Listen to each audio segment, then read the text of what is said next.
be an unknown advanced civilization hiding right here on Earth? Well, that's what MSN is reporting on. So let's talk about that and a whole lot more. It's time for another UFO News Roundup. So get in here. This is Jack with Cosmic Road. I talk about UFOs and the paranormal. Please like and subscribe and let me know what you think in the comments below.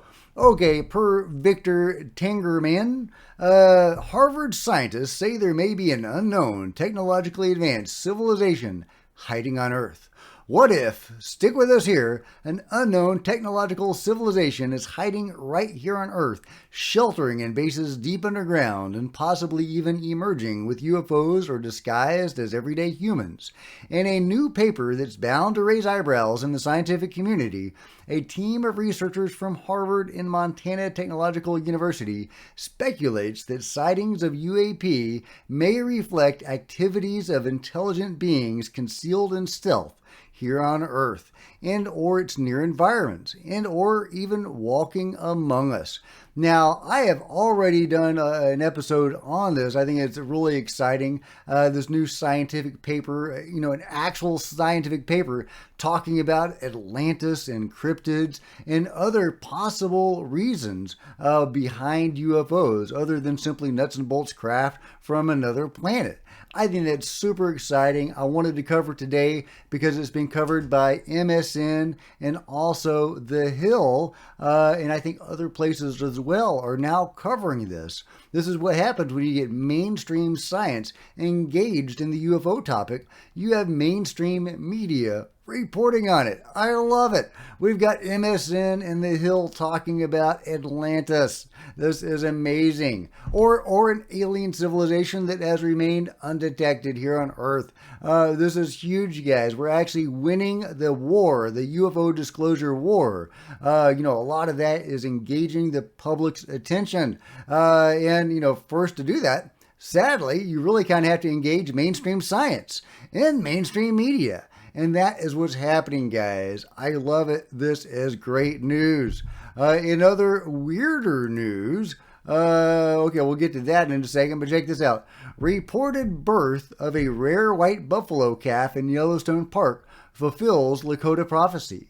Check this out. This was sent to me by Chumbles, so thank you, Chumbles. Yeah, we're in the age of prophecy, guys. And again, this is being reported in mainstream media. This is NBC News.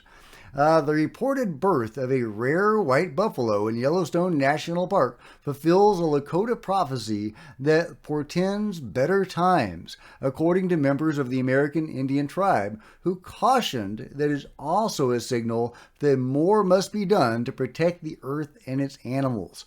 The birth of this calf is both a blessing and a warning. We must do more, said Chief Avril Looking Horse, the spiritual leader of the Lakota, Dakota, and Nakota Oyedi, I said that right, in South Dakota, and the 19th keeper of the sacred white buffalo calf woman Pipe and Bundle. That's actually a title. That's crazy. That was cool. The birth of the sacred calf comes after a severe winter in 2023 drove thousands of Yellowstone buffalo, also known as bison, to lower elevations. Elevations, I can say it. Okay, so there you go, guys. Sacred white buffalo being born to herald a new age, but also a warning that we need to do better. So hopefully we will, but I thought that was really intriguing, and also really intriguing that mainstream media is reporting on it. And again, we have mainstream reporting on the UFO issue in relation to nukes. UFOs could have deactivated U.S. missiles, collected information on nuclear facilities in ICBMs. And this is from MSN. Research conducted by knowledge management experts, U.S. Air Force officials, and Pentagon personnel has shown that UFOs might be surveying the nuclear facilities and military compounds over their reportedly numerous visits. So yeah, I'm not going to go into it all. Most of us are familiar with UFOs' interest in nuclear weapons and also nuclear energy. It's a mystery. Why are they drawing power? Are they drawing power from the nukes? Are they concerned about our use of nuclear power? Or is it something altogether different.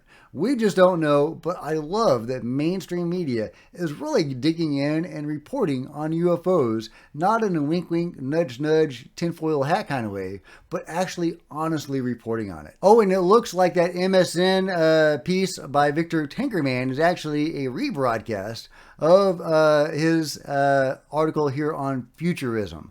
Just wanted to correct that, but it nevertheless did get rebroadcast by MSN. Meanwhile, there's some funky strangeness going on at Skinwalker Ranch. Check this out. I can't show you the video. I'll probably get a copyright claim if I actually show you the video from the History Channel. But look at this. Okay, so they're doing an experiment on the latest episode of Skinwalker Ranch, and they send up a laser into the sky that gets blocked. It gets blocked. This laser should be going higher than it is, but it's getting blocked by this object right here. We don't know what it is, but they do all these experiments out of the ranch. Then repeatedly, they are able to provoke a response or able to get some information, some data on the phenomenon there. They're able to see, what might be evidence of a portal and, other pieces of evidence about what's going on over there. I love it. It's just amazing. And here we have this incredible object, or whatever it is, that seems to be blocking this laser that's shooting up in the sky. So is this a UFO? Is this something else? Let me know your thoughts in the comments below. Speaking of UFOs, we've got a UFO right here. I think this is a dragon, potentially. The airborne objects, the UFOs that buzz other airborne objects. They love to buzz birds and bugs and planes and helicopters, and yes, even paragliders. And this might be what this is. So yeah, check it out. The guys paragliding on a beautiful day. That looks like fun. I need to get into paragliding. That looks badass. And you get a UFO just kind of checking it out. I don't know. Maybe the aliens think that looks like fun. Maybe we'll see some alien paragliders in the near future. I don't know. You don't know. Yeah, it could be. Could be. I mean, it does look like fun. But there you go. We have this anomalous object. I don't think that's a bird or a bug. I think that's a dragon UFO checking out a paraglider. But let me know what you think. Could there be a mundane reason for this object? Let me know your thoughts in the comments below. Speaking of things that can be explained by mundane reasons, does this video finally debunk rods once and for all? Well, ever since I did the rod video the other day, people have been sending me rod videos, both debunking rods and also in support of them being genuinely anomalous. This one is definitely debunking, so let's give a listen or a watch anyway. Okay, so they've got what looks like a rod there, right? But with a different camera at a different shutter speed or frame rate, they filmed this object, which they say is the same object. And obviously, it's a moth. But in the other camera with a different frame rate, it's picking up a rod. So, I mean, that is pretty damning, right? That's pretty damning as far as, being anomalous. So here's another one that's also debunking. You see all these thousands of rods, right? Well, it turns out just to be bugs. Turns out to be bugs. Look at that. That's what they really are, is this swarm of bugs. But they look just like rods, right? They look just like rods. So, yeah, I mean, doesn't that look like a rod? It's got the little corkscrew wing things. So, yeah, I mean, that's pretty damning. That's pretty damning. At this point, I'm inclined to think that rods are simply birds and bugs. However, if that's true, then what is this thing? We've got underwater rods, guys. I can't say that. Underwater rods. I can do it. Okay, check it out, guys. Slowed down rod action. Looks interesting, right? What is that thing? Is that a rod?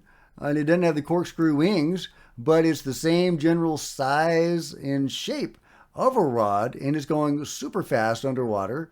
So could that be anomalous, or is that just some sort of fish or something that the camera is interpreting in this way? Let me know your thoughts in the comments below. And thank you to Christopher Noel for sending me the debunking videos. And thank you to Tim Clark for sending me this awesome underwater rod video. Meanwhile, it brings me no pleasure to say that the video I showed the other day of the guy petting a tarantula like a dog, well, people are saying that's been debunked as CGI. But what hasn't been debunked as CGI is this. If you're running from a sheep, just hide, pretend to be a sheep. Check it out. Never fails, guys. So yeah, look at it. What's going on there? What's going on there? I was chasing somebody, but all I see is a sheep.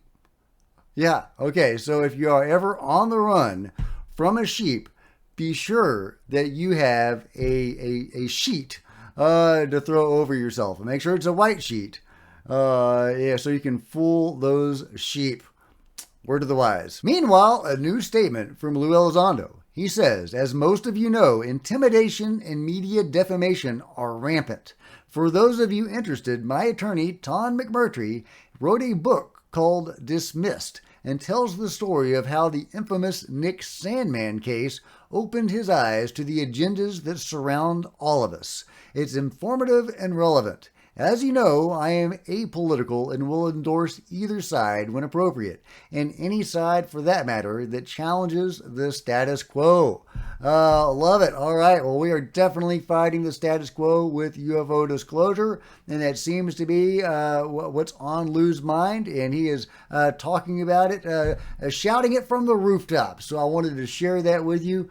Go Lou. Lou Elizondo also has some other comments. He's talking about the article from The Hill. Key senators believe the Pentagon's UFO office is lying, which of course it is, from the lovely Dr. John Kirkpatrick and Tim Phillips. Is that the new guy's name? I always forget the new acting director's name. I think it's Tim Phillips, but correct me if I'm wrong. Either way, Lou Elizondo had to comment on it. He says, spot on. Many in Congress are aware of the total and complete obfuscation by former elements of AARO. Once the truth comes out, what will happen to those who were part of the disinformation? Will we want our pound of flesh? Or will we take the high road and prefer reconciliation and forgiveness over punishment? I recommend we take the high road, as hard as it may be for many of us who have suffered the injustice of those still trying to keep the secret. Just my opinion. And I tend to think that he's on the money there. Obviously, it's the Christian thing to do, if you will. But also, it'll probably get us to disclosure faster. Some form of amnesty. I don't know if we can give amnesty to everybody. I mean, if you kill people, I don't know that that's something we do amnesty for. But in general, I think that people are going to feel a lot more comfortable coming out of the shadows if they're going to be forgiven of their sins. And we kind of need them to come out of the shadows because they are the guys with the evidence. But that's just my take. Let me know your take in the comments below. Meanwhile, check this out. Isn't this gorgeous? This is insane. Now, this isn't the way it looked in real life, but isn't that just gorgeous? That is awesome. Whoever did that did a great job. This stunning video of the SpaceX Inspiration 4 mission launch was made of multiple telescope tracking shots and composed in a never-ending loop. I just think that is gorgeous. I didn't know SpaceX could be so beautiful, but it is. Meanwhile, Jim Quirk of the Quirk Zone, a great UFO channel you should all check out, he wrote a strong letter to Congress formally notifying them of the Las Vegas backyard aliens. I love it. And then he goes over some footage from the backyard showing what might very well be the beings in the backyard. Here we go. You can clearly see what looks like a gray alien kind of thing. Maybe a tall gray, maybe even a mantis being. Hard to say. It's hard to tell what's pareidolia and what's real, but apparently the family was seeing beings in the backyard. So we have video of that backyard. So they're probably showing up somewhere, right? So that could be them. That could be them. And Jim is showing us other highlights from these videos, showing us where these beings are. That one is a little harder for me to make out, but maybe you're seeing it. Let's see. Oh yeah, this one is a good one. or better one. Again, it's hard to tell what's pareidolia and what's not. But yeah, you go check out this episode. He'll take you through this really excellent, lengthy letter to the government about the Las Vegas backyard aliens. I love it. You go, Jim. Meanwhile, have Graham Hancock and Zahi Hawass buried the hatchet? Well, that's what this photo would seem to indicate, and that's kind of what his words are saying right here. Graham Hancock, he says, last week in Cairo, Dr. Zahi Hawass graciously accepted my apology for my unkind words to him at a public event in 2015. We still disagree about many things, but our disagreements in future will be friendly, respectful, and constructive. The attached after-dinner photo says it all. There you go, a very nice dinner of the two of them, a very nice photo of the two of them hanging out. Now, I don't know, I mean, I've heard some stuff about Zahi, I don't want to have to apologize to him in a few years like Graham Hancock did, but, it doesn't look good from what I have heard about Zahi. Is he a part of the cover-up? Is something else going on? I don't know. But, at any rate, it looks like, if Graham Hancock did say some unkind things, maybe at least we can not be unkind about it. And it looks like he made that right. And Zahi has accepted his apology. So very good, all to the good. Last but not least, I wanted to leave you with some words from Robert Hastings talking about the CIA's involvement in UFOs and the UFO cover-up. This is kind of a lengthy video, but I'm just going to play it in full. You asked what would the potential changes be for society, would this be good? Let me briefly summarize and say, in 1975, a former CIA official, Victor Marchetti, wrote a best-selling book called The CIA and Cult of Intelligence. The CIA took him to the Supreme Court to attempt to block publication of that book. Ultimately, a redacted version of it was released. It was the first book in American history to be censored by the U.S. government. The same Victor Marchetti, in 1979, wrote an article for Second Look magazine. The title, I believe, was How the CIA Views the UFO Phenomenon. He said, among other things, this subject was so sensitive that you did not talk about it in the agency unless you had a need to. Nevertheless, there were rumors floating around at the highest levels of CIA about recovered crashed UFOs and the bodies of their crews. Thirdly, Victor Marchetti said, in his opinion, as an intelligence analyst with CIA for I think 11 years, he was of the opinion that no government on earth will voluntarily release this information because it would jeopardize the status quo, i.e. their power. Even if there's no hostile intent or implication to the visitation of these beings, if indeed these are extraterrestrials, even if they're not meaning us any harm whatsoever, governments have nothing to gain and everything to lose by admitting the reality of this. And Victor Marchetti's opinion is that this will probably come out, by some action on the part of the phenomenon itself, which will leave no doubt in anyone's mind. But don't expect Washington or Moscow or any other government to volunteer the reality of all of this. So there you go. According to somebody who was actually in the CIA, it was basically an open secret among the CIA that, yeah, they had ships. They had bodies. Did they have anything more to that? More than that? Did they have contact? Did they have interactions? Or was it simply crash retrievals? Or at least maybe that was what was known among the people who didn't have a right to know, need to know. They had a right. We all have a right. We should have UFO disclosure. We all have a right to know what reality we are living in. The UFO cover-up is ridiculous, but a need to know, even though people who didn't have a need to know knew about this stuff. But maybe they didn't know about the deeper stuff. Either way, an open secret among the CIA about UFOs and even biologics. Let me know what you think about that and everything else covered today in the comments below. And if you've enjoyed this video, please give me a big thumbs up. I sure appreciate it. Smash the like button and the bell to be notified of future videos. You don't want to miss a thing. Join me on social media, Facebook and Twitter, links below. Love to see you guys there. If you wanted to support Cosmic Road in a bigger way, consider grabbing a coffee mug or a t-shirt in the merch store below, or by becoming a channel member, because channel members are rock stars, and I really appreciate you guys' support. Thank you so much. Also, channel members frequently get to see videos hours ahead of everybody else. Meanwhile, there are plenty of other videos on the channel, and I'll see you guys next time. This is Jack with Cosmic Road, signing out.